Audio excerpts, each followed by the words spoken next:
Hello everyone. इस lecture में हम देखेंगे कि इलेक्ट्रोमैग्नेटिक वेव जब किसी बाउंड्री को क्रॉस करती है तो इलेक्ट्रिक और मैग्नेटिक फील्ड की वैल्यूज़ किस तरीके से बदलती है, यानी कि बाउंड्री कंडीशंस उनके लिए क्या होती है। तो आइए देखते हैं। मान लीजिए कि हमारे पास में यहाँ पर एक बाउंड्री है और इस बाउंड्री को हम एक स्ट्रेट लाइन से बना रहे हैं। मान लीजिए हमारे पास में एक बाउंड्री है, इसको हमने एक स्ट्रेट लाइन से बनाया है।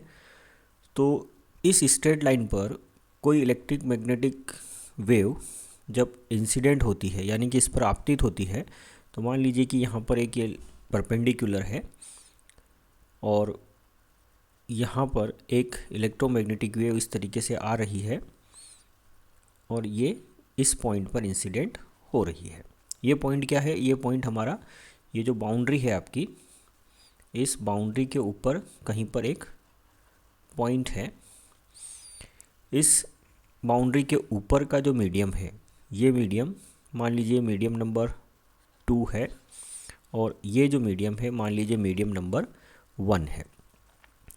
यहाँ पर हम ये भी मान रहे हैं कि जो मीडियम है उसके अंदर किसी तरह का जो सरफेस चार्ज है और जो करंट है, फ्री करंट और फ्री चार्ज, वो दोनों ही एब्सेंट है, यानी कि एक परफेक्ट डाइलेक्ट्रिक मीडियम है। और इसमें जो प्रॉपर्टी है इसकी, उसमें एप्सिलॉन 1 इसकी परमिटिविटी है और म्यू 1 इसकी परमिबिलिटी है। और मीडियम 2 की अगर हम बात करें तो एप्सिलॉन 2 इसकी परमिटिविटी है और म्यू 2 इसकी परमिबिलिटी है। तो सबसे पहले हम यहाँ पर ये देख रहे हैं कि कोई भी वेव होती है, जब इंसिडेंट होती है तो उसमें चाहे आप इलेक्ट्रिक वेक्टर की बात करो, चाहे आप मैग्नेटिक वेक्टर की बात करो, ये वेक्टर हैं यानी कि दिशा का गुण इनमें होता है, डायरेक्शनल प्रॉपर्टी इनमें होती है। इसलिए सामान्य तौर पर हम जब इस तरह की प्रॉब्लम को देखते हैं जहाँ पर कि एक बाउंड्री इन्वॉल्व होती है, तो हमें इन ई वेक्टर को और जो बी वेक्टर हैं इनको इनके घटकों यानी कि कंपोनेंट में डिवाइड करना आना चाहिए। तो यहाँ पर जो डिवीज़न है हमारा कंपोनेंट में, यानी कि इनको घटकों में, वो दो घटक हैं हमारे पास में। एक है घटक परपेंडिकुलर और जो दूसरा घटक है वो है पैरेलल। तो परपेंडिकुलर घटक अगर ई के लिए लिखेंगे तो हम यहाँ पर साइन यूज़ करेंगे ई परपेंडिकुलर, और बी के लिए करेंगे तो बी परपेंडिकुलर।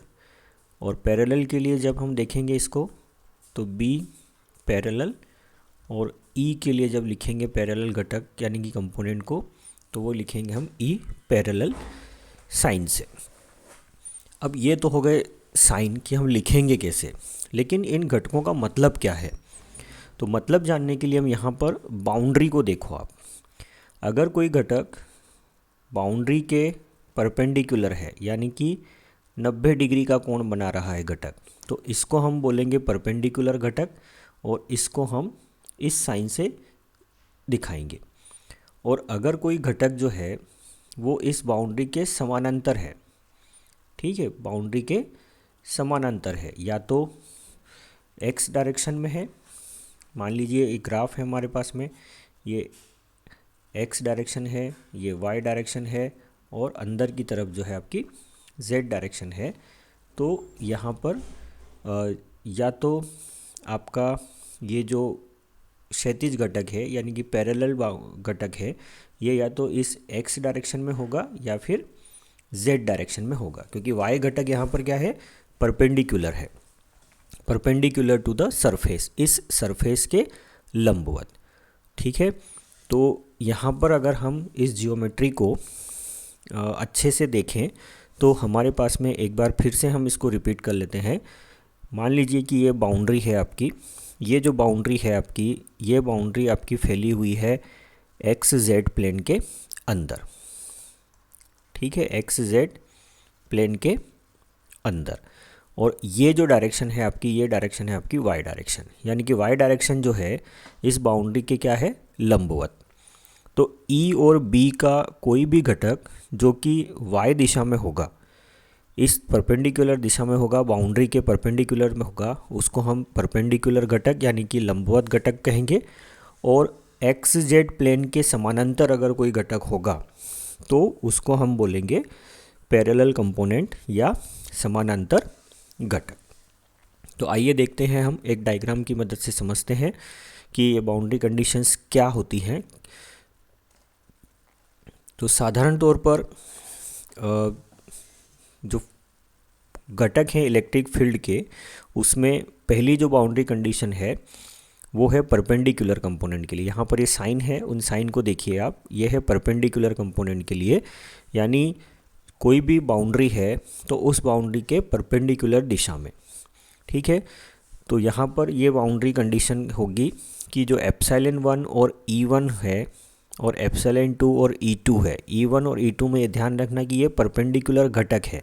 आपका जो टोटल E है वो दो चीज़ों से मिलके बनाएगा, एक तो E परपेंडिकुलर और एक E पैरेलल। तो हम यहाँ पर E परपेंडिकुलर की बात कर रहे हैं केवल। तो जो घटक बाउंड्री के परपेंडिकुलर होंगे उसमें epsilon 1 into E1 equal to epsilon 2 into E2 होगा, यानी कि डायरेक्टली E1 और E2 इक्वल नहीं होंगे, बल्कि वहाँ पर जो मीडियम का पोलराइजेशन का गुण है वो वहाँ पर रोल प्ले करेगा, और एप्सिलॉन 1 और एप्सिलॉन 2 यहाँ पर बाउंड्री कंडीशन के अंदर इन्वॉल्व होंगे। इसी तरीके से जो पैरेलल घटक हैं, पैरेलल घटक यानी कि सेकंड कंपोनेंट, या जो पिछला डायग्राम हमने बनाया था उसमें हम कह सकते हैं कि एक्स जेड प्लेन के अंदर अगर कोई भी घटक है आपका, तो वो आपका कहलाएगा पैरेलल घटक। और पैरेलल घटक के लिए कंडीशन ये है कि E1 इक्वल टू होगा E2। ठीक है, यानी पैरेलल कंपोनेंट E1 का और पैरेलल कंपोनेंट E2 का ये दोनों ही बराबर होंगे। इसी तरीके से जो मैग्नेटिक फील्ड की प्रॉपर्टी है वो बाउंड्री पर किस तरीके से सेटिस्फाइड होगी, तो मैग्नेटिक फील्ड के लिए जो परपेंडिकुलर कंपोनेंट है वो आपस में इक्वल होंगे बाउंड्री पर। दैट मीन्स मीडियम के एक तरफ परपेंडिकुलर कंपोनेंट और मीडियम के दूसरी तरफ परपेंडिकुलर कंपोनेंट, या मीडियम के बजाय बाउंड्री कहना ज़्यादा अच्छा रहेगा। तो बाउंड्री के एक तरफ परपेंडिकुलर कंपोनेंट, दैट मीन्स इस तरफ परपेंडिकुलर कंपोनेंट और इस तरफ परपेंडिकुलर कंपोनेंट, मैग्नेटिक फील्ड के लिए दोनों ही बराबर होंगे। तो B1 परपेंडिकुलर इक्वल टू होगा B2 परपेंडिकुलर। और जो पैरेलल कंपोनेंट है मैग्नेटिक फील्ड के लिए, तो पैरेलल कंपोनेंट में आपके जो मीडियम की प्रॉपर्टी है, दैट मीन्स मैग्नेटिक प्रॉपर्टी है मीडियम की, वो यहाँ पर इन्वॉल्व होगी। और directly B1 parallel equal to B2 parallel नहीं होगा, बल्कि B1 divide by μ1 equal to होगा B2 डिवाइड बाय μ2 के। तो इस तरीके से हम देख सकते हैं कि ये यहाँ पर बाउंड्री कंडीशंस हैं। अगले लेक्चर में हम इन बाउंड्री कंडीशंस की मदद से किसी इलेक्ट्रोमैग्नेटिक वेव के लिए, जो कि एक बाउंड्री के ऊपर इंसिडेंट होती है, आपतित होती है, तो किस तरीके से लाइट का रिफ्लेक्शन, रिफ्रैक्शन, ट्रांसमिशन होता है, वो सब हम इलेक्ट्रोमैग्नेटिक थ्योरी या इलेक्ट्रोमैग्नेटिक वेव इक्वेशंस को सॉल्व करके और बाउंड्री कंडीशन का इस्तेमाल करके जानेंगे। तो आज के लेक्चर में इसमें इतना ही। Thank you very much.